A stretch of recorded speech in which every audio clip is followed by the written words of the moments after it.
सभी का स्वागत है आज की इस वीडियो में। और आज मैं ट्रैवल करने वाला हूँ दिल्ली से धर्मशाला तक वोल्वो 9600 मल्टी एक्सल बस में। राम दलाल की 9600 इस बस में मेरी दिल्ली से धर्मशाला का एक फुल एक्सपीरियंस आपको शेयर करने की ट्राई करूँगा और वीडियो कुछ ऐसी तरह बनाने की ट्राई करूँगा कि आपको देखकर लगे कि आप भी मेरे साथ चल रहे हो दिल्ली से धर्मशाला तक। सो एक वर्चुअल जर्नी आज मैं गिफ्ट करने वाला हूँ आप लोगों को। मैं हूँ बांग्लादेश से आपका दोस्त महबूब रहमान खान। अभी समय है रात की 9 बजे और मैं हूँ पोटाला ग्राउंड में, जिसको मजनू का टीला बोलते हैं। वहाँ से हमारी जर्नी का स्टार्टिंग है और राम दलाल का ये बस है। रेड कलर में यह बस आती है और इसमें आपको 57 सीट्स देखने को मिलेगा, जहाँ पर इकोनॉमी क्लास फॉर्मेशन देखने को मिलेगा। यहाँ पर एक बात है कि अगर वो चाहते हैं तो बिज़नेस क्लास कर सकते हैं, लेकिन बिज़नेस क्लास करने से इस बस का जो प्राइस है वो बहुत ही बढ़ जाता फेयर। और इसीलिए इंडिया में यूजुअली बस को बिज़नेस क्लास नहीं किया जाता, क्योंकि यहाँ पर रूल्स बहुत ही ज़्यादा है। हमारे देश में जो भी प्रीमियम बसेस है लाइक वोल्वो, स्कैनिया और हीनो RM2, उस बस को इकोनॉमी क्लास नहीं बिज़नेस क्लास फॉर्मेशन में दिया जाता है, क्योंकि इससे यात्री को थोड़ा स्पेस भी मिलता है, थोड़ा फैसिलिटीज़ भी मिलता है और सीट जो है वो बहुत ही बड़ा मिलता है। और डिस्टेंस उतना है नहीं, 400 से 500 किलो है, तो प्राइस जो है वो भी अंदर रहती है सबकी। लेकिन इंडिया की बात अलग है, बहुत सारी डिस्टेंस आपको कवर करनी पड़ती है और अगर आप इस बस को 27 सीट्स में कन्वर्ट करते हो तो प्राइस जो है टिकट का जो फेयर है वो डबल हो जाता है। सो सबके लिए ये बस अफोर्डेबल हो और सबको एक कंफर्टेबल जर्नी मिले, इसीलिए इस बसेस को इकोनॉमी क्लास कर दिया जाता है शायद। और ये बहुत ही बड़ी एक प्लस पॉइंट है, क्योंकि जो मिडिल क्लास है वो सभी इस वॉल्वो बस में यात्रा कर सकते हैं। Charging port, LED monitor, leg rest, head rest, बहुत सारी फैसिलिटी आपको इस बस में मिल जाता है। और बस का जो एक्सटीरियर का लुक है वो भी बहुत ही प्रीमियम है, क्योंकि वॉल्वो ने ये बसेस को खुद बनाया है और खुद इसको पूरा काम किया है। तो ये जो बस है ना वॉल्वो 9600 का, वो बहुत ही प्रीमियम लगा मुझे।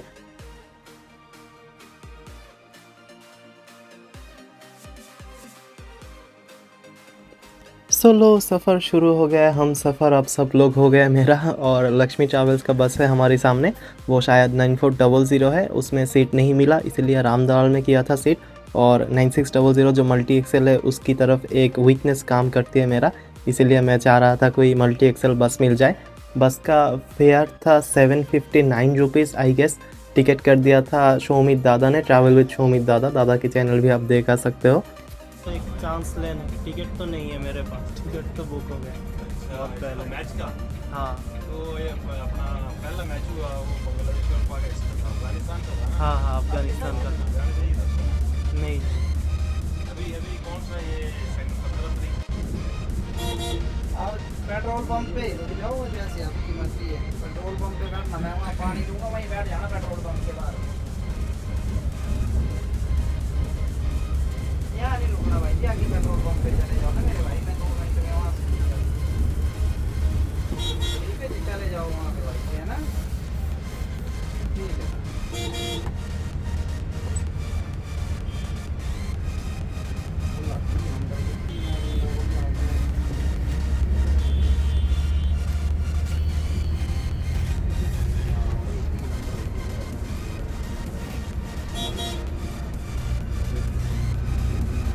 सिंगल है जरा दे रहा फटाफट।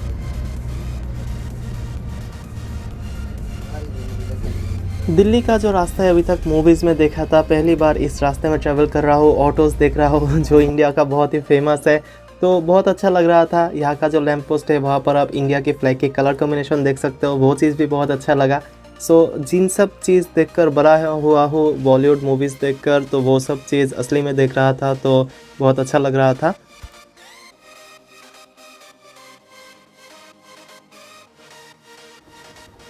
सर के ऊपर आपको मिलती है रीडिंग लाइट्स और AC कंट्रोलर। यहाँ पर एक जॉइंट वेंचर में आती है और एक रेड अलार्म आप देख सकते हो, कोई भी इमरजेंसी सिचुएशन हो तो वो बच जाएगा शायद।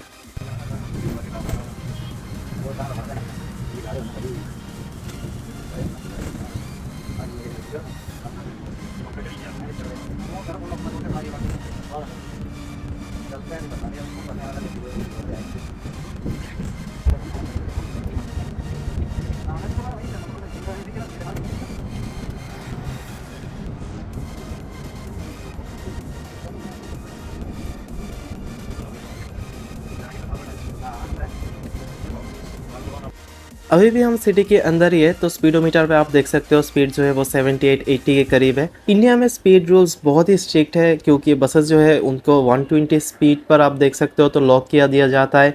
लेकिन बांग्लादेश में ऐसा नहीं है, हुंडई जो बसेस है वो 160 की स्पीड भी उठा सकती है, तो ये एक प्लस पॉइंट मिल जाते हैं हमारे लिए जो जर्नी लवर्स है, तो एक स्पीड का एक्सपीरियंस हम कर सकते हैं। लेकिन वोल्वो 9600 जो भी सारी बसेस है उनको 120 में स्पीड लॉक कर दिया जाता है।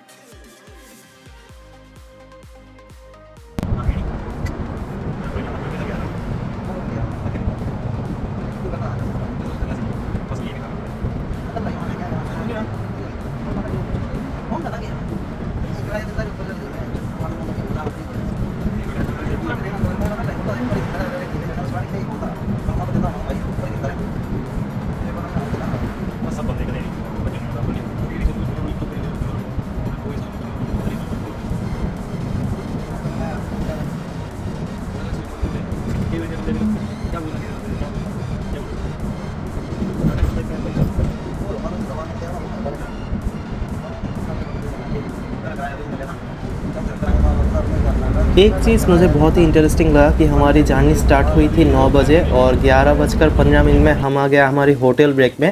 तो जर्नी का अभी 2 और भी नहीं हुआ और हम होटल ब्रेक में पहुंच गए। यहाँ पर एक डिनर ब्रेक दिया जाता है जो कि 11 बजे है और हमारी जो डिपार्चर टाइम है वो है करीब 8 बजे। तो 2 ब्रेक शायद मिल जाती है मुझे, तो पहले वाला ये मिल गया। देखते हैं, यहाँ पर मेनली डिनर का ब्रेक ही है और दूसरा जो ब्रेक मिलेगा वो शायद चाय पीने का या फिर 5 से 10 मिनट का एक ब्रेक होगा वॉशरूम वगैरह करने के लिए। बस का लुक पहले उतना दिखा नहीं पाया, ये है हमारा बस का लुक। थोड़ा फायर सर्विस के कलर की मिलती है ये बस। यहाँ पर आपको येलो स्ट्रिप्स मिलता है और फुल जो बस है वो रेड कलर में है। रामदयाल का एक टैग मिलेगा आपको। और एक चीज़ जो मुझे बिल्कुल नया लगा वो है, अगर आप बस की टिकट खरीदने जाओ तो आपको आधार कार्ड का ज़रूरत पड़ती है। बांग्लादेश में ऐसा नहीं है, आप जाओ बोलो मुझे यहाँ जाना है, टिकट कर लो, नेम दे दो, फ़ोन नंबर दे दो तो हो जाता है। लेकिन यहाँ पर आधार कार्ड और मेरा तो पासपोर्ट है तो पासपोर्ट नंबर देना पड़ता है और फिर जाकर टिकट मिलती है। फ्रंट लुक बहुत ही कमाल का है। 9600 का लाइट्स जो हेडलाइट्स है बहुत ही अच्छा लगता है मुझे। और बस का जो शेप है वो भी बहुत अच्छा है, एरोडायनामिक्स अच्छा है। इस एंगल से बस का आप एक 3D व्यू देख सकते हो।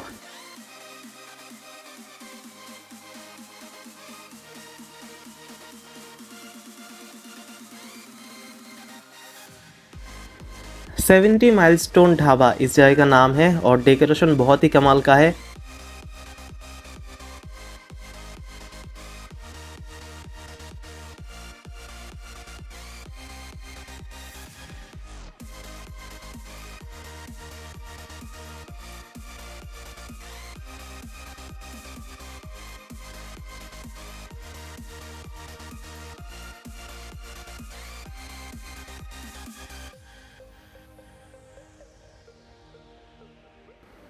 शायद बस जर्नी में मेरे साथ ऐसा पहली दफ़ा हुआ है कि ब्रेक्स जो है 20 मिनट्स का था और मैं 20 मिनट बाद आकर देखा कि सभी पैसेंजर उठ गए मेरे सिवा, यानी कि मैं ही आज ढीला हूँ सबसे, और बस जो है चलना शुरू करने वाली है।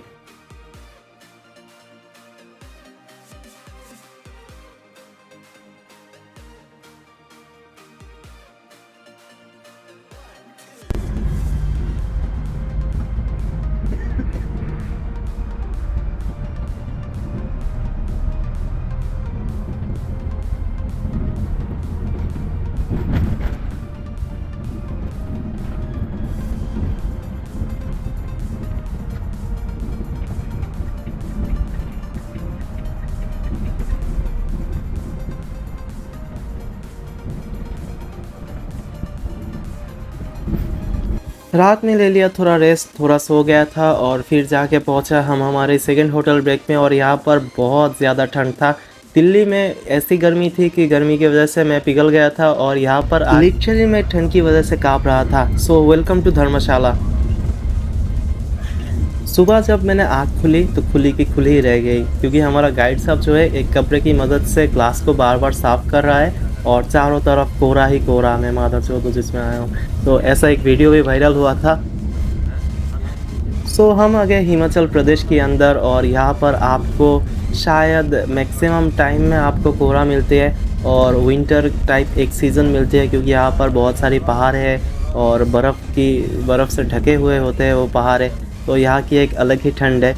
रोड की टर्निंग्स वगैरह देखकर समझ आ चुका था कि अब हमारी रोलर कोस्टर राइड शुरू होने वाली है, क्योंकि पहाड़ी राइड मतलब ही रोलर कोस्टर, कभी दाएं मुड़ो कभी बाएं मुड़ो, तो ऐसा एक रास्ता आने वाला है सामने, जैसे कि हमारी खागड़ाछड़ी, बंदरबन ये सब प्लेसेस पे मिलता है।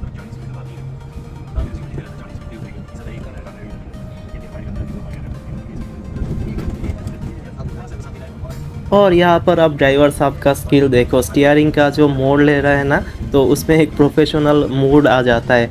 और मेरे ख्याल से पहाड़ी रास्ते के जो ड्राइवर्स है वो स्पेशली इन रूट्स के लिए होते हैं, और यहाँ पर बहुत सी तजुर्बा निकल जाता है इनकी, क्योंकि तजुर्बे के बगैर आप पहाड़ी रास्ता में कभी मत ड्राइव किया करो। खास करके ये एक 15 मीटर का मल्टी एक्सल बस है। आप 11 मीटर को बसेस को छोड़ो, 15 मीटर एक बस को अगर आप सीधी रास्ते में भी चलाओ ना, तो आपको टर्निंग लेने के पहले 2 बार सोचना पड़ता है कि मेरे गाड़ी की लास्ट जो पोजीशन है वो कहाँ पे जाके रुकेगा। और पहाड़ी रास्ता में ये सब टर्निंग अगर आप देखो तो ये छोटी सी प्राइवेट कार के लिए भी बहुत ही हानिकारक हो सकता है और बहुत ही डेंजरस है। वहाँ पर एक 15 मीटर का मल्टी एक्सल बस ऐसे चला रहा था कि जैसे एक बाइक हो।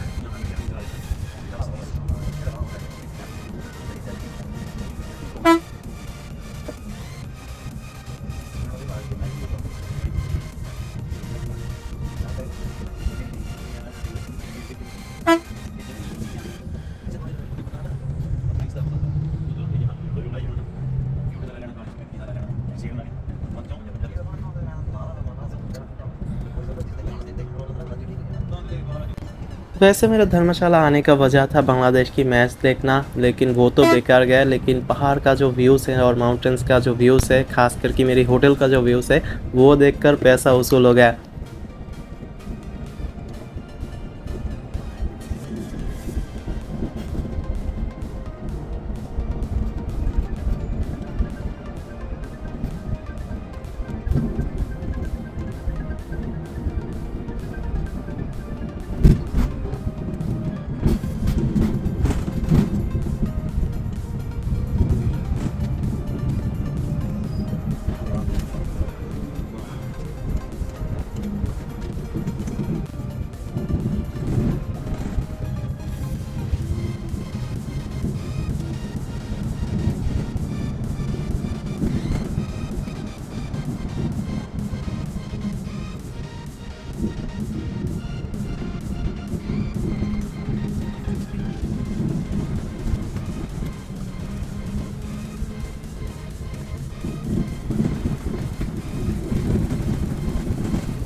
पहाड़ी के बिल्कुल बीचों बीच से निकल रहा है सूरज की पहली किरण, और सुनहली एक छाया समा रहा है। तो ये सब चीज़ अगर आप जर्नी में देखते हो तो वहाँ से निकलता है जर्नी की असली मज़ा।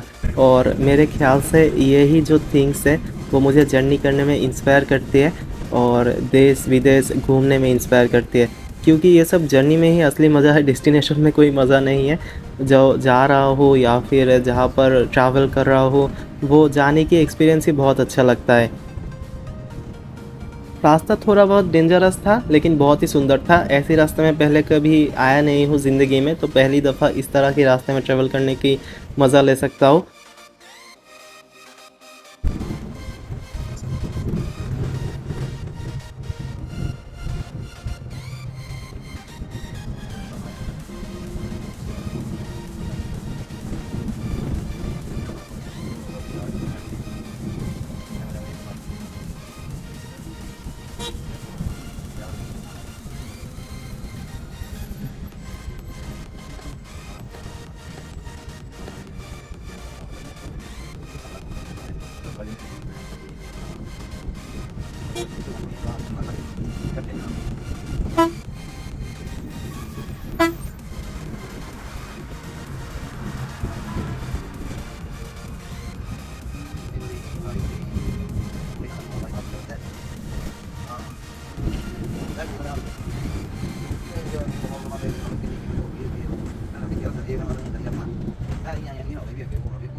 अचानक से आ गया एक गुफा में, आली बाबा और 40 चोर का गुफा होगा शायद, गुफे का नाम अगर किसी को पता है तो बोल सकते हो।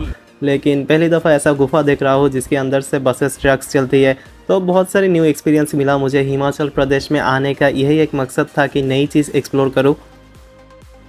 टर्निंग इतनी ज़्यादा थी कि मेरे मन में गाना आ रहा था कि इधर चला मैं उधर चला, जाने कहाँ मैं किधर चला, लेकिन फिसल नहीं जा रहा था। यही एक अच्छा पॉइंट था, क्योंकि अगर फिसल जाते तो गिरने में भी शायद 2-3 मिनट लग जाते, क्योंकि ऐसी जो गैप्स है ना रास्ते के बीच में, पहाड़ों के बीच में, अगर बस किसी भी तरह गिर जाए तो शायद उसको गिरने भी 2-3 मिनट लग जाएगा।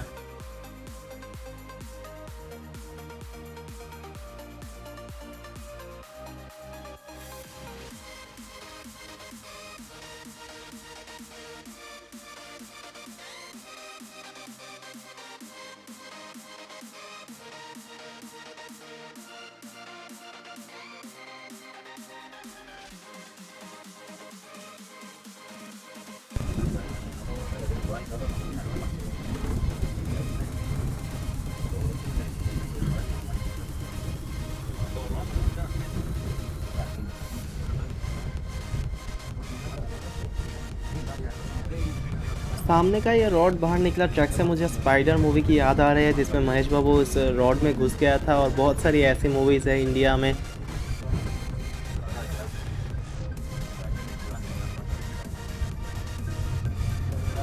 अगर आप सामने की रास्ता देखो वो भी बहुत अच्छा है, साइड की रास्ता देखो वो भी बहुत अच्छा है। कन्फ्यूजन में पड़ गया था कि किसको दिखाओ आपको। साइड की अगर पहाड़ी दिखाने चलो तो सामने का टर्निंग मिस हो जा रहा था, और सामने का टर्निंग दिखाने जाओ तो पास की वो पहाड़ी और जो झरना है वो मिस हो रहा था। तो दीपिका का डायलॉग भी याद आ गया कि लाइफ में जितनी भी कोशिश करो कुछ ना कुछ तो मिस होने वाली है। साइड में पहाड़ी थोड़ा ज़्यादा दिखा रहा था, लेकिन in my mind I was committed to the front look. तो ऐसा ही कुछ बोल दिया था दीपिका ने रणवीर के बारे में, तो ऐसा ही कुछ सिचुएशन होगा शायद कि in her mind she was committed to the front look, और साथ में वो पहाड़ी देखता गया।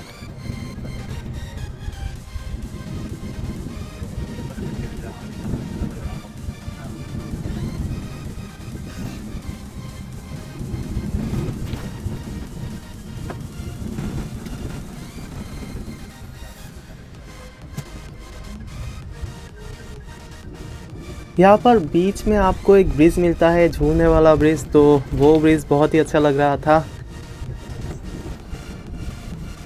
सुबह की किरण पूरी तरह से निकल चुके हैं और ठंड थोड़ा कम होने लगा है। धर्मशाला की पहुंचने के बाद मुझे ऐसा लग रहा था कि यहाँ पर थोड़ी भी ठंड नहीं है, लेकिन रात में जब मैंने रुका था ब्रेक में लिया तो मुझे ऐसा लग रहा था कि मुझे कोई वो पहाड़ के बीच में सो रहा है। 7:30 में हम पहुंच गए धर्मशाला, और यहाँ से होता है हमारी जर्नी की एंड। बहुत ही अच्छा एक सफ़र था, ऐसा नहीं लगा कि बोर हो रहा हो या कुछ भी। जर्नी का जो मोशन सिकनेस है वो भी नहीं आया। बहुत ही इंजॉयबल एक राइड था, मैं कह सकता हूँ। पहली बार जो इस रूट में ट्रैवल कर रहा हो, इसलिए शायद इसको बहुत ही ज़्यादा इंजॉयबल लगा। और बस की जो स्टफ्स थे वो भी बहुत ही हेल्पफुल थे, जिसकी वजह से वीडियो करने में कोई दिक्कत नहीं हुई। तो ये था मेरा रामदलाल 9600 में दिल्ली से धर्मशाला के जाने का एक पूरा एक्सपीरियंस। उम्मीद है आपको वीडियो पसंद आई, और मेहमान को तो आप भगवान मानते हो, भगवान बोल रहा है चैनल सब्सक्राइब कर दो तो कर लीजिएगा, और अच्छी लगी अगर वीडियो तो उसको शेयर कर देना।